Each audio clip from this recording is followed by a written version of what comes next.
సాక్షాత్తు యేసుక్రీస్తు ప్రభువారు తాను శిలువ మరణాన్ని జయించి పునరుద్ధరణ అయిన తర్వాత ఎవరికి కనపడ్డాడండి? ఏర్పాటు చేయబడ్డ కొంతమంది శిష్యులకు కనపడినప్పుడు వాళ్ళు ఏం చేశారు? ఈరోజు నువ్వు నేను ఏం చేస్తున్నామో వాళ్ళు కూడా అదే చేస్తున్నారు. నమ్మలేదు. యేసుక్రీస్తు ప్రభువారు శిలువ మరణాన్ని జయించి సమాధిని జయించి తిరిగి లేచాడు అనే విషయాన్ని వాళ్ళు నమ్మలేదు. వాళ్ళ ఉందేంటండి? మొట్టమొదటిది అపనమ్మిక, నమ్మకపోవటం, అవిశ్వాసము. రెండవది హృదయ కాఠిన్యము. మనం చెప్తూ ఉంటాం వాత వేయబడిన మనస్సాక్షి, అది దేన్ని యాక్సెప్ట్ చేయదు. తాను పట్టిన కుందేలుకి 3 కాళ్ళు అంటుంది. మనం చూస్తూ ఉంటాం చాలామంది స్టబ్బోర్న్, అది స్టబ్బోర్నే కానీ నీ స్పిరిచువల్ లైఫ్కి డ్యామేజ్ చేసేదిగా స్టబ్బోర్న్ అనేది ఉండటానికి వీలు లేనే లేదు. ఒకవేళ ఉంటే నువ్వు నేను వెళ్ళేది ఎక్కడికి అనేది మనకి పరిశుద్ధ గ్రంథం బాగా తెలుసు, దేవుని మాటలు బాగా తెలుసు. స్టబ్బోర్న్ ఎక్కడ ఉండాలండి? సామాజిక జీవితంలో, ఈ లోకంలో ఉండాలి. అదేవిధంగా లౌక్యము, దేవుడు ఇచ్చిన జ్ఞానము కూడా అన్నీ మిక్స్ చేసి రైట్ కాంబినేషన్లో మనం ముందుకు వెళ్ళాల్సిన అవసరం ఉంది. శిష్యులు ఏమున్నాయండి? మొట్టమొదటి అపనమ్మిక ఉంది, రెండవది హృదయ కాఠిన్యం ఉంది. యేసయ్య ఏం చేశాడు? బాగుందిలే అని మెచ్చుకున్నాడా? వాళ్ళని గద్దించాడు. ఈ రోజున నీలో నాలో అవిశ్వాసము, అపనమ్మిక, పరిస్థితుల వైపే చూస్తూ దేవుని వైపు చూడకపోవటం, నీ దేవుడు ఎలాంటి వాడు, ఎంతటి శక్తిమంతుడో తెలియకపోవటం అనేది నీలో కనిపిస్తే ఆనాడు శిష్యులు స్పందించినట్లే నువ్వు నేను స్పందిస్తున్నావు. నీ హృదయము కఠినపరచబడింది. నీ హృదయాన్ని మెత్తని గుండెగా, మెత్తని హృదయంగా, స్పందించే హృదయంగా, సాటివాడి కష్టాలు ఇబ్బందుల్లో స్పందిస్తూ వాడిని పైకి తీసుకెళ్లే హృదయంగా ఉంచాలనేది దేవుని యొక్క ప్రణాళిక, దేవుని యొక్క కోరిక. తర్వాత వచనం చదువుతున్నాను. మరియు మీరు సర్వలోకానికి వెళ్ళి సర్వ సృష్టికి సువార్తను ప్రకటించుడి. ఆ రోజు యేసుక్రీస్తు ప్రభువారు శిష్యులు చెప్పిన కమాండ్, ఆదేశం, కమాండ్మెంట్ మరి ఈ రోజున నీకు కూడా చెప్తున్నాడు. బలలో చేతులు వేసే, నువ్వు ఈ వయసు ఎలాంటిదైనా కావచ్చు, నీ వయసు ఎంతైనా కావచ్చు, నీ ఆత్మీయ జీవితంలో ఎక్స్పీరియన్స్ ఎంతైనా కావచ్చు, నువ్వు ఏ విధంగా బలలో చేతులు వేస్తున్నావు అంటే నువ్వు చేయాల్సిన ఒకే ఒక పని దేవుని సువార్తను ప్రకటించాలి. ఎలా ప్రకటించాలి అనేది మీకు చాలా బాగా తెలుసు, నాకన్నా బాగా తెలుసు. కాబట్టి మొట్టమొదటిది నోటి ద్వారా లేదా మాట ద్వారా. రెండవది ఏంటండి? మనం జీవించే జీవన విధానం ద్వారా. మనం జీవించే జీవన విధానం చాలా జాగ్రత్తగా ఉండటం ద్వారా, చాలా జాగ్రత్తగా చూసుకోవడం ద్వారా మన పక్కింటి వాళ్ళు, మన ఎదురింటి వాళ్ళు, మన కొలీగ్స్, మన ఆఫీసులో బాసులు, మన వ్యాపారంలో మరి భాగస్వాములు, ఇంకెవరు వాట్ నాట్, మనతో ఇంటరాక్ట్ అయ్యే, ప్రతిరోజు మనతో మమేకం అయ్యే ప్రతి ఒక్కరు కూడా ఎవరైతే రక్షణ ప్రణాళికలు ఉన్నారో వాళ్ళు నువ్వు అడగకుండానే నీ దేవుని వద్దకి చేరగలుగుతారు. అంతటి ఆధిక్యత దేవుడు నీకు ఇచ్చాడు. దాన్ని నువ్వు గ్రహించగలిగితే ఆటోమేటిక్గా నీ ఖాతాలో, నీ అకౌంట్లో ఆత్మలు వచ్చి చేరతాయి. గ్రహించకుండా నా జీవితం నా ఇష్టం అని ముందుకెళ్తే నష్టపోయేది నువ్వు, దేవుని రాజ్య ప్రణాళిక జరగకుండా ఉంటుంది. 16వ వచనం, నమ్మి బాప్తిసం పొందినవాడు రక్షించబడును, నమ్మని వానికి శిక్ష విధింపబడును. ఏం నమ్మాలండి? యేసుక్రీస్తు ప్రభువారు నీ కోసం నా కోసం శిలువ బలియాగం అయ్యాడు. ఆయన ప్రాణాన్ని, రక్తాన్ని నీ కోసమే అర్పించాడు. ఆయన మరణాన్ని జయించి తిరిగి లేచాడు. తిరిగి ఒకనొక సుముహూర్తాన, ఒకనొక శుభదినాన భూమి మీదకి తిరిగి రాబోతున్నాడు. ఏర్పాటు చేయబడ్డ వారిని తిరిగి ఆయనతో పాటు తీసుకువెళ్ళబోతున్నాడు అనే విషయాన్ని నువ్వు నేను నమ్మితే రక్షించబడతాం. నమ్మకపోతే ఏమవుతుందండి? శిక్ష విధింపబడును. మరి శిక్ష అనేది దేవుని చేతిలో నుంచి వచ్చే శిక్ష ఏ విధంగా ఉంటుంది? అక్కడ అగ్ని ఆరదు, పురుగు చావదు. మనం వింటాకి కొంచెం ఇబ్బందిగా ఉండొచ్చు, కానీ అది ఎక్స్పీరియన్స్ చేయటం అనేది చాలా చాలా చాలా ఒక మనిషికి అలాంటి దుస్థితి, అలాంటి స్థితి ముఖ్యంగా ఏర్పాటు చేయబడ్డ జనాంగానికి రాకూడదు. ఒకవేళ అలా వస్తే నువ్వు భూమి మీద పుట్టకపోవటమే మేలు, నువ్వైనా నేనైనా. మరి జాగ్రత్త జాగ్రత్త జాగ్రత్త. ఏ విషయంలో అండి?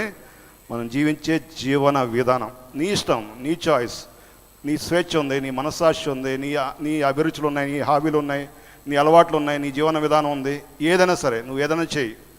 ప్రతిదీ దేవుని ఆజ్ఞకి లోబడి ఉండాల్సిన అవసరం ఉంది. ఎందుకంటే ఆయన నిన్ను కోరి ఏర్పాటు చేస్తున్నాడు కాబట్టి. ముందుకు వెళదాం. మరి యేసయ్య శిలువ బలియాగం ద్వారా నీకు నాకు వచ్చే ప్రయోజనాలు ఏమిటి? మనకేదైనా మేలు ప్రయోజనం లాభం ఉంటేనే మనం మాట్లాడతాం. అలా మెటీరియలిస్టిక్ వరల్డ్లో ఉన్నాం మనం. ప్రతిదీ మరి అవకాశం కోసం ఎదురు చూస్తుంటాం. కాబట్టి దేవుడు ఆయన శిలువ బలియాగం ద్వారా నీకు నాకు వచ్చే ఏంటనేది మనం మొట్టమొదటిగా మనం చూసాం. మార్క్స్ వార్త 16 ఒకసారి చూద్దాం.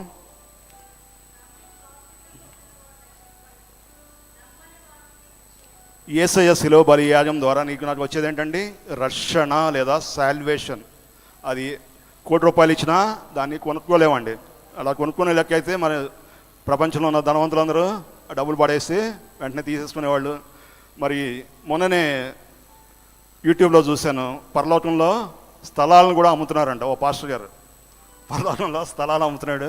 మరి ఆ విధంగా అంత్య దినాల్లో సువార్తని తమకిష్టం వచ్చిన రీతిలో మరి మలిచే అవకాశం ఉంది. ఎంతోమంది పెద్ద పెద్దవాళ్ళు కూడా ఆ వలలో ఆ ట్రాప్లో పడిపోతారు. నువ్వు నేను ఆ వలలో పడాల్సిన అవసరం లేదు. నువ్వు ఒక్క పైసా నయా పైసా నీ కష్టార్జితం వెచ్చించాల్సిన అవసరం లేదు. దేనికోసం అంటే రక్షణ కోసం. కానీ అదే సమయాన దేవుని రక్షణ కార్యం ముందుకు వెళ్ళడం కోసం, దేవుని రాజ్య విస్తరణ ముందుకు వెళ్ళడం కోసం, మరిన్ని ఆత్మలు సంపాదించుకోవడం కోసం నువ్వు నేను ఏం చేయాలండి? నీకు ఇచ్చిన కష్టార్జితాన్ని, ఆర్థిక వనరుల్ని ఖచ్చితంగా నువ్వు ఎంత ఉంచుకుంటావు ఉంచుకొని మిగతాది బేషరతుగా దేవుని మందిరానికి, దేవుని సేవకి అప్పగించాల్సిన అవసరం ఉంది. మరి ఆ విషయంలో నీ తీర్మానం ఏంటనేది ఒకసారి నేను గుర్తు చేస్తున్నాను. మొట్టమొదటిగా దేవుని శిలువ బలియాగం ద్వారా నీకు వచ్చేది ఏంటండి? రక్షణ లభిస్తుంది. రెండవది చూద్దాం. కొలస్సీ రాసిన పత్రిక 1వ అధ్యాయము 13వ వచనం. కొలస్సియన్స్ 1:13.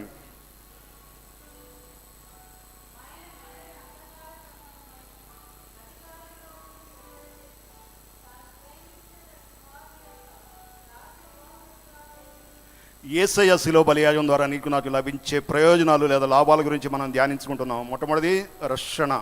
రెండవది అంధకార సంబంధమైన అధికారం నుంచి విడుదల. అంధకార సంబంధమైన అధికారము నీ మీద ఏలుబడి చేయడానికి వీలు లేనే లేదు. సాతానుడు చెరలో నువ్వు ఉండటానికి వీలు లేదు. సాతానుడు ఉక్కుపాదాల కింద, వాడి మోకాళ్ళ కింద నువ్వు నీళ్లు తాగుతూ బతకాల్సిన అవసరం లేనే లేదు. ఎవరండి? నువ్వు నేను విడుదల చెందిన వాళ్ళం, విముక్తి పొందిన వాళ్ళం, స్వాతంత్ర్యం పొందిన వాళ్ళం, దేవుని రాజ్యానికి వారసులం. తాను ప్రేమించిన తన కుమారుని యొక్క రాజ్య నివాసులుగా చేసిన దేవుని నమ్ముకున్న బిడ్డలకి లేదా దేవుని శిలువ బలియాగం ద్వారా లభించే రెండవ ప్రయోజనం ఏంటంటే పరలోక రాజ్య పౌరసత్వం. ఆటోమేటిక్గా నీకు నాకు you are citizenship of eternity, you are citizen of eternal life. నీకు నాకు నువ్వు అడగకుండానే వరంగా, అదృష్టంగా, సువర్ణ అవకాశంగా దేవుడు ఇచ్చాడు. ఏంటండి? పరలోక రాజ్య పౌరసత్వం. దాన్ని ఉంచుకుంటావా, నిలబెట్టుకుంటావా, చచ్చే లోపల నీ అంతటి నువ్వే దాన్ని మరి నీ కళ్ళతో నువ్వే తన్నేస్తావా అనేది నీ ఇష్టం. అది కూడా రక్షించబడ్డావు కానీ రక్షణని కాపాడుకోవడం అనేది కూడా దేవుడు మన చేతుల్లోనే ఉంచాడు. మరి జాగ్రత్త ఆ విషయంలో. పరలోక రాజ్య పౌరసత్వాన్ని ఇస్తున్నా నీవు చిట్ట చివరి శ్వాస వరకు దాన్ని భద్రంగా కాపాడుకోవాలి. మన పాస్పోర్ట్ ఉంటే, వీసా ఉంటే ఎంత జాగ్రత్త భద్రపరుస్తామండి? అసలు ఏమాత్రం దాన్ని మీద చిన్న మరక కూడా పడకుండా భద్రంగా భద్రపరుచుకుంటూ ఉంటాం. అదేవిధంగా మన రక్షణ జీవితాన్ని కాపాడుకోవాలి. ఏం చేయాలి, ఏం చేయకూడదు, ఎలా ఉండాలి, ఎలా ఉండకూడదు, ఏం మాట్లాడాలి, ఏం మాట్లాడకూడదు, ఏం ఆలోచించాలి, ఏం ఆలోచించకూడదు, ఏ విధంగా చాటివాడితో ప్రవర్తించాలి, ఏ విధంగా ప్రవర్తించకూడదు, ఏ విధంగా ప్రేమించాలి, ఏ విధంగా క్షమించాలి, ఎంతవరకు క్షమించాలి, ఎంతవరకు క్షమించకూడదు అన్నీ కూడా చాలా క్లియర్గా అరటిపండు వచ్చిన రీతిలో పరిశుద్ధాత్మ దేవుడు నీ చేతిలో పెట్టాడు. పరిశుద్ధ గ్రంథాన్ని ఎంతమంది ధ్యానిస్తున్నారు అనేది చాలా ఇంపార్టెంట్. ఎంతమంది ప్రతిరోజు ఎన్ని నిమిషాలు, ఎన్ని గంటలు దేవుని వాక్యాన్ని ధ్యానిస్తున్నారు అనేది చాలా ఇంపార్టెంట్. మరి ఆ విషయంలో నువ్వు ఏది అడిగినా దానికి జవాబు నీ చేతిలో ఉన్న జీవ గ్రంథంలో ఉంటుంది, ఖచ్చితంగా ఉండి తీరుతుంది. ఒకవేళ ఆ జవాబు దొరకకపోతే నువ్వు పరిశుద్ధాత్మ దేవుణ్ణి సాయం అడగవచ్చు. ఇంకా దొరకకపోతే నువ్వు మరి ప్రార్థనా గోపురానికి లేదా దేవుని మందిరానికి ఫోన్ చేసి లేదా స్వయంగా వచ్చి నీ అనుమానాలని నివృత్తి చేసుకోవచ్చు. రెండవది ఏంటండి? పరలోక రాజ్య పౌరసత్వము. అదే పత్రిక, కొలస్సీ పత్రిక 2వ అధ్యాయము 14-15 వచనాలు. యేసుక్రీస్తు ప్రభు వారి శిలువ బలియాగం ద్వారా నీకు నాకు లభించే ప్రయోజనాలు, లాభాల గురించి మనం జీవపు వాక్య వెలుగులో ధ్యానించుకుంటున్నాం. మూడవది ఏంటంటే ఏం కనిపిస్తుంది అక్కడ? 14-15 వచనాలు ఏమైనా కనిపిస్తుందండి? దేవుడు వ్రాతపూర్వకమైన ఆజ్ఞలను మన మీద రుణముగాను విరోధంగాను ఉండిన పత్రం అంటే ఒక వీలునామా లేదా ఒక అగ్రిమెంట్. ఆ పత్రాన్ని మేకులతో సిలువ కొట్టి దాని మీద ఇచ్చే వ్రాతను తుడిచివేసి దాన్ని కొట్టివేశాడంట. దాని మీద ఉన్న రాయబడిన రాతని ఆయన తుడిచివేశాడంట. మనకి అడ్డం లేకుండా దాన్ని ఎత్తివేసి మన అపరాధములన్నిటినీ క్షమించి, అపరాధములు కొన్ని కాదండి, అన్నిటినీ, నువ్వు చేసిన పాపాలను, చేయబోయే పాపాలని అన్నిటిని కూడా దేవుడు ఏనాడో క్షమించేశాడు. నీ సాటివాడు నిన్ను పాపిగానే చూస్తూ ఉండవచ్చు, క్షమించలేకపోవచ్చు. నువ్వు ఫలానా రోజున ఫలానా పని చేశావు కాబట్టి నువ్వు ఫలానా అని ఇప్పటికీ నీ మీద ముద్ర వేస్తూనే నిన్ను తూలనాడుతూ ఉండవచ్చు, వ్యతిరేకిస్తూ ఉండవచ్చు, హేళన చేస్తూ ఉండవచ్చు. కానీ దేవుడు చెప్తున్నమాట, నీ అపరాధములన్నిటినీ క్షమించి, అలా అని పాపం చేయమని నేను చెప్పట్లేదండి. నువ్వు ఏదైతే చేసావో నీ ప్రతి యాక్ట్ అంత్యదినాన దేవుని సముఖంలో తీర్పులోకి రాబోతుంది. నీ మాట, నీ ఆలోచన, నీ హృదయంలోంచి వచ్చి ప్రతి ఆలోచన కూడా నువ్వు దేవుని ఎదుట లెక్క అప్పచెప్పాలి. కాబట్టి కొట్టేశాడు కదా అపరాధాలను, పాపాలను అన్నింటినీ తుడిచివేశాడు అని, కాబట్టి మన స్వేచ్ఛగా మనం బతకాలని కాదండి. మూడవదిగా పాపాలు అపరాధాల నుంచి విడుదల నీకు నాకు లభిస్తుంది. నాలుగవది కూడా చూసుకొని మనం ముగించుకుందాం. యెషయా గ్రంథం 53వ అధ్యాయము 5వ వచనం, 53:5. ఐజియా, యేసుక్రీస్తు ప్రభు వారి మరి భూమి మీదకి రాకముందే యెషయా భక్తుడు ప్రవచన రూపంగా రాసిన వాక్యాన్ని మనం ఇక్కడ చూస్తున్నాం. ఏం జరుగుతుందండి? మన అతిక్రమ క్రియలను బట్టి యేసయ్య గాయపరచబడ్డాడు. మన దోషాలను బట్టి యేసుక్రీస్తు ప్రభు వారు నలుగొట్టబడ్డాడు. మన సమానార్థమైన శిక్ష యేసయ్య మీద పడింది. అతడు పొందిన దెబ్బల చేత మనకు స్వస్థత కలుగుతున్నది. ఈ రోజున మరి మనలో కొంతమంది శారీరకపరమైన అనారోగ్యంతో, మానసికపరమైన రుగ్మతలతో లేదా ఆత్మీయపరమైన వ్యాధులతో మరి దేవుని సన్నిధిలో కూర్చొని ఉండొచ్చు. నీకు ఇస్తున్న వాక్యము, హామీ, దేవుడిస్తున్న వాగ్దానము, లేదా దేవుడిస్తున్న మరి భరోసా ఏంటంటే, దేవుని శిలువ బలియాగం ద్వారా నీకు కావాల్సిన శారీరక, మానసిక, ఆత్మీయ ఆరోగ్యము నీది. నమ్మినవాడు దాన్ని సొంతం చేసుకుంటాడు. అదేదో మామూలు వాక్యమే అనుకుంటే ఆరోగ్యం అనేది మన దారిదాపులోకి రానే రాదు. మత్తయి సువార్త 8వ అధ్యాయం 17వ వచనం, Matthews 8:17. యెషయా భక్తుడు ఏదైతే ప్రవచించాడో 53:5లో మనం చూసామో అదే వాక్యాన్ని ఇక్కడ మత్తయిలో మనం రెండోసారి మనం చూస్తున్నాం, రూఢి చేసుకుంటున్నాం. ఏం చేశాడంటే ఆయన, యేసుక్రీస్తు ప్రభువు వారు మన బలహీనతలన్నింటినీ, మన బలహీనతలు అంటే మన తప్పిదాలు, మన దోషాలు, మన పాపాలన్నింటినీ ఆయన తనపై వేసుకొని మన రోగాలని భరించాడు. నీకు కావాల్సిన శారీరక ఆరోగ్యం కావాలంటే, మానసిక ఆరోగ్యం కావాలంటే, ఆత్మీయ ఆరోగ్యం కావాలంటే నువ్వు నేను రావాల్సింది నిజదేవుని సన్నిధి. ఎందుకంటే దేవుడు నిన్ను నన్ను ఏర్పాటు చేస్తున్నాడు కాబట్టి. నువ్వు ఎలాంటి మల్టీ స్పెషాలిటీ హాస్పిటల్ రాయి వెల్లూరు వెళ్ళినా కానీ ఒక్కోసారి నీ ఆరోగ్య సమస్యకి సమాధానం లభించదు. ఎందుకంటే అది ఖచ్చితంగా దేవుని సన్నిధిలో, దేవుని పాదాల వద్ద మాత్రమే దానికి జవాబు లభిస్తుంది. మరి మనలో చాలామందికి అనుభవం ఉంది. ఆ అనుభవాన్ని దయచేసి దేవుని మందిరాన్ని, దేవుని పాదాలను నిర్లక్ష్యం చేయకుండా, ఆరోగ్యం ఉండగానే, అన్నీ ఉండగానే, దీపం ఉండగానే ఇల్లు చక్కబెట్టుకోమంటున్నాడు. ఆరోగ్యం పోయాక ఆరోగ్యం కోసం అంగలార్చే బదులు మన జీవితాన్ని, శారీరక, మానసిక, ఆత్మీయ జీవితాన్ని ఆరోగ్యం వైపు నడిపించుకోవటం అనేది, మన శరీర సంరక్షణ అనేది మన చేతిలోనే ఉందనే విషయాన్ని ఒకసారి గుర్తు చేస్తున్నాం. చివరిగా మరి ఒక వాక్యం చదువుకొని మనం ముగించుకుందాం. యోహాను సువార్త 17వ అధ్యాయము 4వ వచనం, బుక్ ఆఫ్ జాన్ 17:4.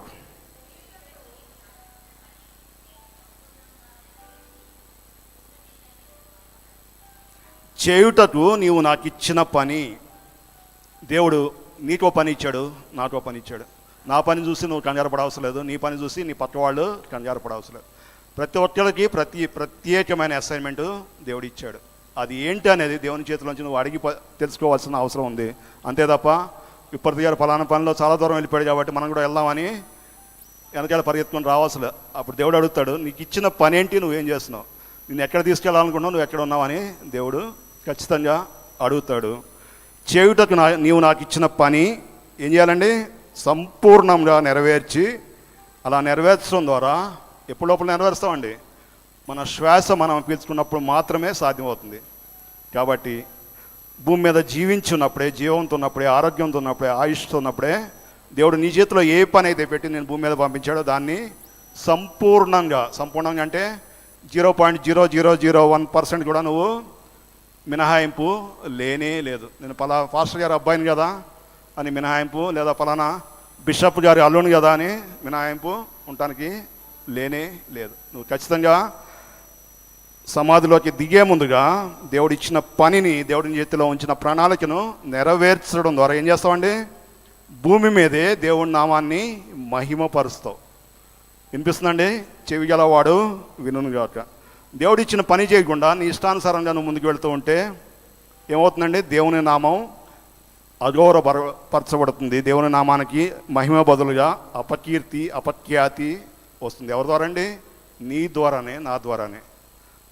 మరి దేవుడు చెప్తున్న మాటను మనం మన జీవితాల్లో నెరవేర్చాలని తీర్మానించుకొని ముందుకు వెళ్దాం. దేవుడి ఆధిక్యత మనందరికీ దయచేయునుగాక.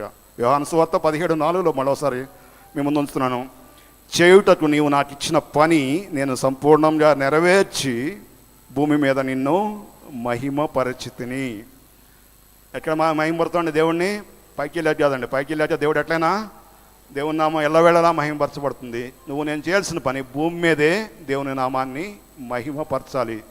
అందుకనే దేవుడు నిన్ను భాగ్యనగర్ సెంట్రల్ చర్చ్లో ఒక ప్రత్యేకమైన పని కోసం నన్ను ఏర్పాటు చేశాడు.